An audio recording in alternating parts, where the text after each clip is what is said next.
नरेंद्र मोदी ने एक master stroke खेला है जिसमें फिलहाल शिक्षा माफियाओं का डेथ वारंट उसे कह सकते हैं। नीट विवाद और पक्षवाली के आरोपों के बीच केंद्र सरकार ने परीक्षा माफियाओं के खिलाफ अब एक सबसे बड़ा डेथ वारंट जारी कर दिया है। प्रधानमंत्री नरेंद्र मोदी ने देश के परीक्षा तंत्र के सबसे बड़ी सर्जरी के लिए 6 दिग्गजों की हाई पावर टास्क फोर्स का ऐलान किया है और इसकी कमान सौंपी है आधार और यूपीआई क्रांति के जनक नंदन नीलेकणी को।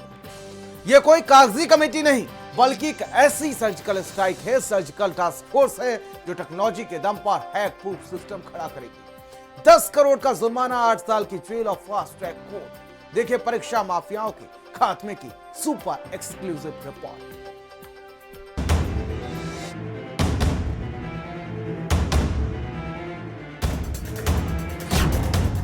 सर्जिकल स्ट्राइक करेगी नीलेकणी की टीम।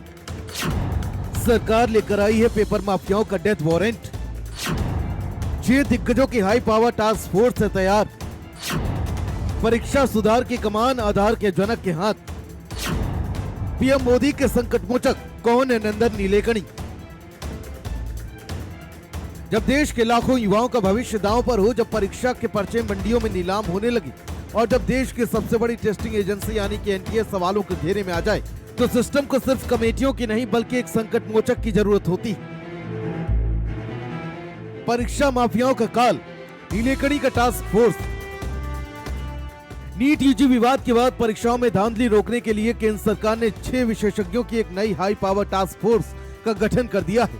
और सबसे बड़ी बात, इस टास्क फोर्स की कमान सौंपी गई है उस शख्स को जिसने देश को आधार जैसी डिजिटल पहचान दी और यूपीआई जैसी क्रांति की नींव रखी।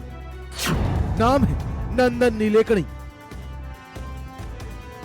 ये कोई साधारण कमेटी नहीं है जो सिर्फ पन्नों पर सुझाव देगी। ये एक ऐसा टास्क फोर्स है जिसे पेपर लीक को जड़ से खत्म करने का लाइसेंस दिया गया है।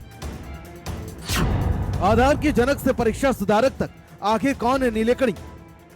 2 जून 1955 को बेंगलुरु में जन्मे नीलेकणी ने आईआईटी बॉम्बे से इंजीनियरिंग की और फिर एनआर नारायण मूर्ति के साथ मिलकर इन्फोसिस जैसी ग्लोबल आईटी कंपनी खड़ी कर दी। लेकिन कॉर्पोरेट से इतर इनका असली जलवा तब दिखा जब तत्कालीन प्रधानमंत्री मनमोहन सिंह ने 2009 में उन्हें UIDAI यानी कि आधार का पहला अध्यक्ष बनाया। दिलचस्प बात यह है कि 2014 में नीलेकणी ने कांग्रेस के टिकट पर बेंगलुरु दक्षिण से लोकसभा चुनाव भी लड़ा था, लेकिन हार गए। राजनीति को छोड़ उन्होंने पूरा फोकस तकनीक पर लगा दिया और आज उसी तकनीक के मास्टरमाइंड को पीएम मोदी ने परीक्षा व्यवस्था की सबसे बड़ी सर्जरी का जिम्मा सौंप दिया है। देश में कमेटियां तो बहुत बनती है, लेकिन नीलेकणी की टीम बाकी कमेटियों से बिल्कुल अलग है। सरकार ने साफ कर दिया है, टास्क फोर्स सिर्फ बंद कमरों में बैठकर सिफारिशें या सुझाव नहीं देगी। नीलेकणी की सुपर 6 टीम में आखिर कौन कौन शामिल है वो भी आपको बता दें। पेपर माफियाओं को खत्म करने के लिए नीलेकणी के साथ जो टीम बनाई गई है वो अपने अपने फील्ड के दिग्गज है, जिसमें सबसे पहला नाम आता है नंदन नीलेकणी जो अध्यक्ष है इस कमेटी के। इन्फोसिस के संस्थापक और आधार के जनक रहे। दूसरे नंबर पर आते हैं एस सोमनाथ, इसरो के पूर्व दिग्गज जिन्हें स्पेस साइंस की बारीकियां पता है। तीसरे नंबर पर आते हैं तकन डेका जो खुफिया एजेंसी के पूर्व निदेशक है जो माफियाओं का नेटवर्क तोड़ने में माहिर है। चौथे नंबर पर आते हैं बी कामकोटी जो आईआईटी चेन्नई के निदेशक हैं जो साइबर सुरक्षा और हैकिंग के एक्सपर्ट भी हैं। 5वें नंबर पर आती हैं अनीता करवाल जो पूर्व शिक्षा सचिव रही हैं जिन्हें सिस्टम की खामियां और लूप होल्स पता है। 6ठे नंबर पर आते हैं अमृत लाल मीणा जो लॉजिस्टिक्स के विशेषज्ञ हैं जो पेपर को सुरक्षित सेंटर्स तक पहुंचाने का खास खाका तैयार करेंगे। सूची जब तकनीक, खुफिया तंत्र, शिक्षा और लॉजिस्टिक्स के ये 6 बड़े दिमाग एक साथ काम करेंगे तो पेपर लीक का कौन सा नेटवर्क बच पाएगा। सार्वजनिक परीक्षा अधिनियम 2024 में संशोधन करके जो नया कानून लाया जा रहा है उसके प्रावधान रोंगटे खड़े कर देने वाले। जुर्माना और जेल, गंभीर मामलों में जुर्माना 1 करोड़ से बढ़ाकर 10 करोड़ रुपए किया जाएगा और जेल की सजा 8 साल तक होगी। STF का गठन यानी परीक्षा अपराधों की एक्सक्लूसिव जांच के लिए अलग से STF बनेगी। टाइम बाउंड जांच यानी कि FIR दर्ज होने में सिर्फ 2 महीने के भीतर जांच पूरी करनी होगी। फास्ट ट्रैक कोर्ट यानी कि चार्जशीट दाखिल होने के 3 महीने के अंदर रोजाना सुनवाई कर फैसला सुनाया जाएगा।